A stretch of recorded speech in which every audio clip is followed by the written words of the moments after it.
नमस्कार, मी निरंजन.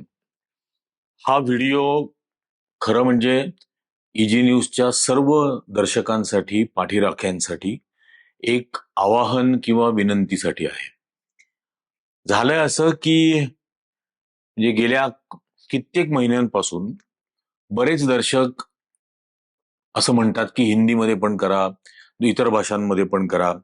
बऱ्याच वेळेला मला स्वतःला सुद्धा, कारण मी जोपर्यंत ऍक्टिव्ह जर्नलिझम मध्ये होतो तोपर्यंत कायम ग्राउंड रिपोर्ट्स करत गेलो. आणि म्हणून मला हे सतत घडणाऱ्या घडामोडींवरून वाटायचं की आपण प्रत्यक्ष ग्राउंड रिपोर्टिंग करायला हवं.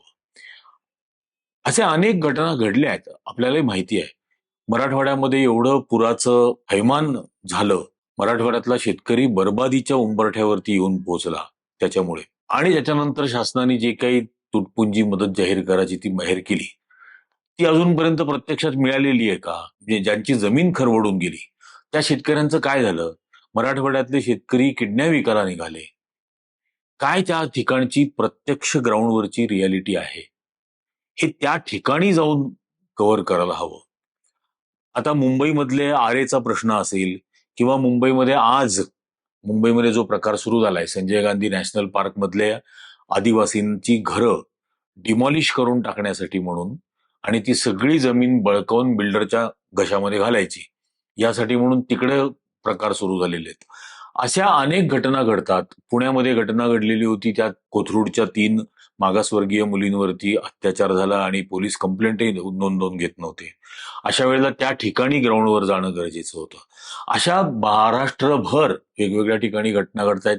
शक्तीपीठ महामार्गाला शेतकऱ्यांचा विरोध आहे. तो तिसरा एअरपोर्ट आणि चौथी मुंबई, हे जे काही फडणवीसला पडलेलं नवीन स्वप्न आहे, तिथं नागरिकांचा त्या सगळ्या गोष्टीला विरोध आहे. कोकणामध्ये आंदोलनं चाललेली आहेत. शेतकऱ्यांचा एक मोठा 50-60 हजार शेतकऱ्यांचा लॉंग मार्च हा मुंबईच्या दिशेने निघालेला आहे.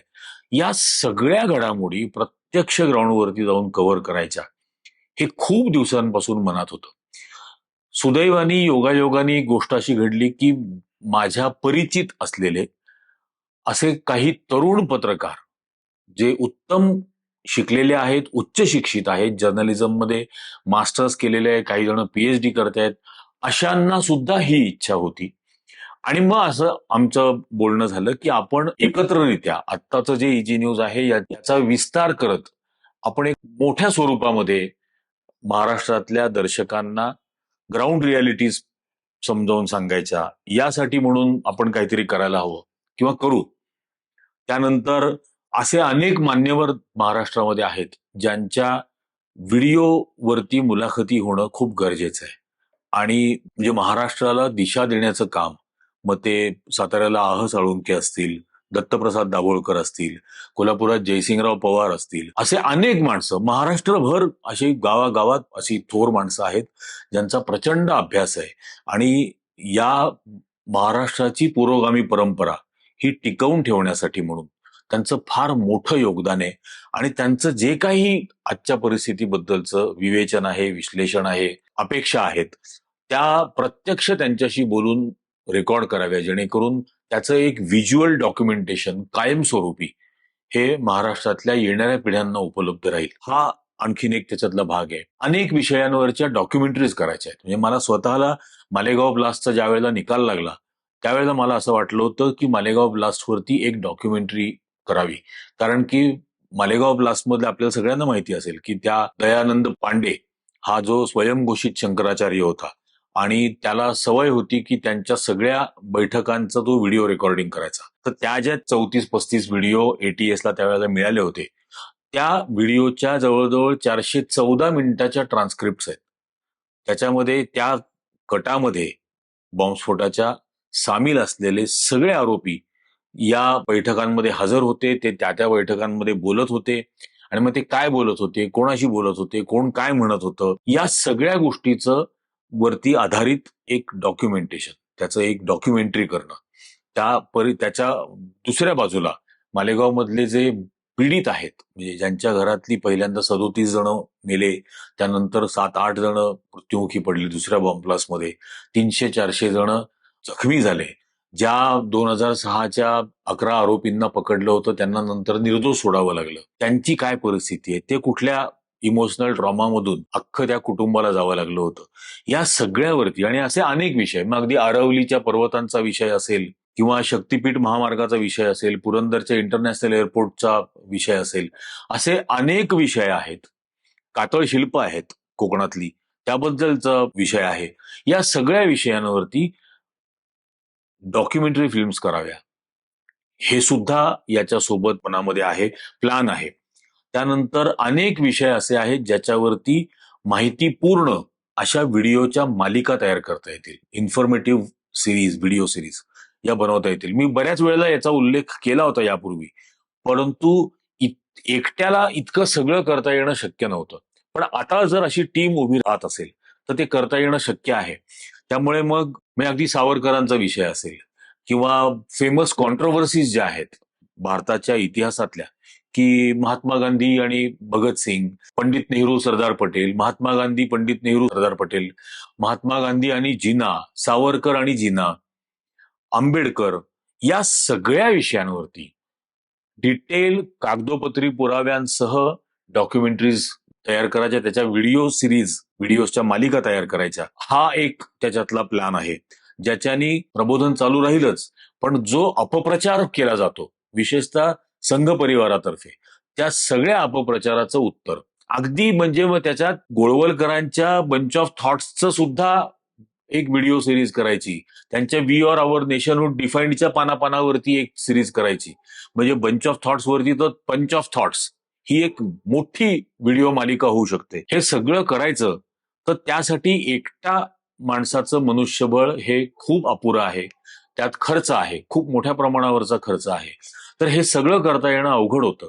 आता 3-4 जण तरुण असलेले, अतिशय तरुण, त्यातले काही जण तर चालू असलेल्या नोकऱ्या सोडून हे काम करायला तयार आहेत, कारण ते सुद्धा काहीतरी या पुरोगामी तत्वांनी भारलेले आहेत, या आपल्या विचारसरणींनी भारलेले आहेत. याच्या व्यतिरिक्त मग हिंदीमध्ये ब्रॉडकास्ट करायचं, इंग्लिशमध्ये ब्रॉडकास्ट करायचं, कारण हिंदीतलं ब्रॉडकास्ट हे 10-15 राज्यांमध्ये जातं. इंग्लिशमध्ये जर का हे व्हिडिओज केले तर ते ओपिनियन मेकर्स आपण ज्यांना म्हणतो त्या क्लासपर्यंत हे सगळं जातं. आणि हा या सगळ्या मागचा हेतू एकच आहे, सत्य जास्तीत जास्त लोकांपर्यंत पोहोचवता यावं आणि वेगवेगळ्या फॉर्मॅट्समध्ये, मग ते मुलाखतींच्या मार्फत असेल, पॅनल डिस्कशन्सच्या मार्फत असेल, ते डॉक्युमेंटरीजच्या मार्फत असेल, ते व्हिडिओजच्या मालिकांच्या मार्फत असेल किंवा ते ग्राउंड रिपोर्टिंगच्या मार्फत असेल, या सगळ्या फॉर्म्समध्ये जे आत्ताची प्रस्थापित चॅनल्स दाखवत नाहीत अशा सर्व फॉर्मॅट्समध्ये हे लोकांपर्यंत आपल्याला नेता यावं, हा या पाठीमागचा एकमेव याच्यातला खरा हेतू आहे. पण जसं मी हे आधी सुरुवातीलाच म्हटलं होतं की याला खूप पाठबळाची गरज आहे, कारण की ही 3-4 जण जे आता सोबत येणार आहेत ते 4 जण असतील, त्याच्यासाठी कॅमेरामन पुन्हा घ्यावे लागतील, कॅमेरे घ्यावे लागतील, एडिटिंग सेटअप वाढवायला लागेल, या सगळ्या ठिकाणी फिरायचं, हे सगळं करायचं, जागा आणखीन एक घ्यावी लागेल. हे सगळं जर करायचं तर याला खर्च, आणि जागा मी काही विकत नाही म्हणत, पण भाड्याने का होईना घ्यावी लागेल. आणि मग ते हे वाढवलेला सेटअप हा पुन्हा सस्टेनेबल होणं, या सगळ्यासाठी एक 4-6 महिन्याचा कालावधी जातो. तर यासाठी माझी अगदी खरोखर ही नम्र विनंती आहे, कारण याच्यातून तरुण पत्रकार घडतील, तरुण पद्धतीने कशा पद्धतीने इनोव्हेट करता येऊ शकते रिपोर्टिंग, हे सुद्धा याच्यातून त्यांना शिकायला मिळेल आणि लोकांपर्यंत या सगळ्या फॉर्मॅट्समध्ये सत्य हे वेगवेगळ्या रूपांमध्ये त्यांच्यापर्यंत पोहोचू शकेल. यासाठी तुमच्या आर्थिक मदतीची अतिशय गरज आहे. आणि हे व्हिडिओज माझे अनेक जण बघत असतात, हजारो जण ते व्हिडिओ बघतात, काही काही व्हिडिओजला लाखो जण बघत असतात. पण युट्यूब कडून मिळणारं उत्पन्न हे अतिशय तुटपुंज आहे, म्हणजे जेमतेम खर्च भागेल. मी अजूनपर्यंत माझ्या घरी या युट्यूब मधून मिळालेल्या पैशातला एकही रुपया नेलेला नाही, नेऊ शकलेलो नाही, कारण तेवढे मिळालेच नाहीत.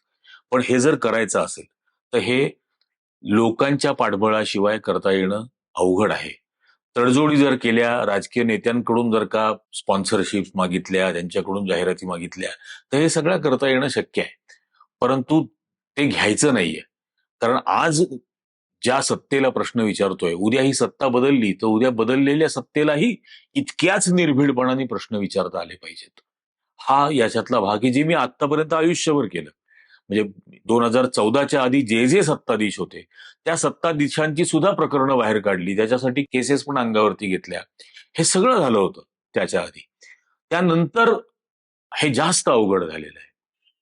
आणि म्हणून सत्तेशी सत्य बोलता यावं, कोणी का सत्ताधीश असेना, त्यासाठी लोकांचं पाठबळ जर असेल तर स्वातंत्र्य माध्यमाचं हे टिकवता येऊ शकतं.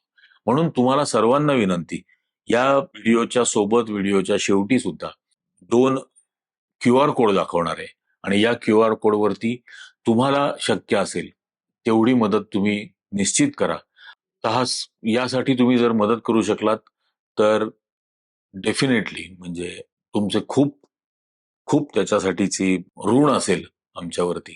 आणि हे जे ऋणी आम्हाला करणं असेल ते ऋण सचोटीने, प्रामाणिकपणाने, निष्ठेने आणि निर्भयतेने फेडण्याचा आम्ही पूर्णपणे प्रयत्न करू, एवढी मी 100% याच्यामध्ये खात्री देऊ शकतो. तुम्हाला योग्य वाटत असेल तर तुमच्या माहितीतल्या लोकांना सुद्धा हे आवाहन त्यांच्यापर्यंत पोहोचवा. मला आशा आहे की महाराष्ट्रातला सुज्ञ, सुजाण आणि पुरोगामी दर्शक नागरिक या उपक्रमासाठी नक्कीच मदत करेल. धन्यवाद.